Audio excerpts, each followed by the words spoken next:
Hello everybody, this is going to be a quick demo on how to use filled polygon that's a part of standard draw. So if I click on the star signs extension, you can see we're going to have to use cosine, sine, and this filled polygon method from standard draw. And if you tunnel into that methods documentation, you can see it takes two arrays, one for the x coordinates and one for the y coordinates. You can see it'll draw this polygon depending on how big these two arrays are. And so let's go to Eclipse. You should have your project, and inside of the source directory, you should have a package for each one of the extensions. And so if I go to the star one, let's just create a new file. We'll call it filled polygon demo. I can use content assist to be main and hit control space on the Mac, or excuse me, on the PC. Sometimes look up on the web if control space doesn't work on the Mac, because Spotlight has it on how to do that. And so we have our new main method, and I'm going to declare a couple of double arrays here. One for the X points and double array, one for the Y points. And when you declare a variable, you can just use this syntax where we're just going to throw in some points. So let's say we want to draw, imagine that the standard draw window took up my whole screen now. We're going to go from a little bit off the edge on each one, and we're going to draw a little triangle like this.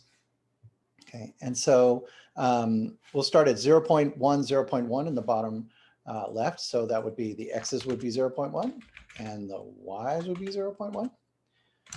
Right? And then let's say we're going to go all the way over to the or almost all the way to the right. So we'll do this 0.9 in X and 0.1 in Y. 0.1 in Y. And then let's just put it in the middle, the third point. So we'll do 0.5, 0.5 right there. And it'll be a squat triangle. And now I can call a standard draw filled polygon. Again, I always use content assist, control space. Life is too short to type everything out, and so make sure you use that.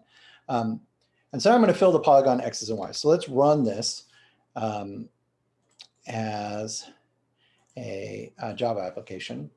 And you can see that 0.1, 0.1, let's put this over here.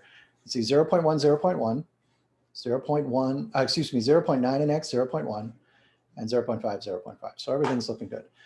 We can add more points to this. So let's throw another one, and let's say we're going to add another point that's going to be 0.3, and let's do 0.2 in Y. You can see now it's going here to here to here to here to here, right? We can add another point in, right? And let's add a point like down here, okay, and see what happens. So, Zoom's always getting in the way.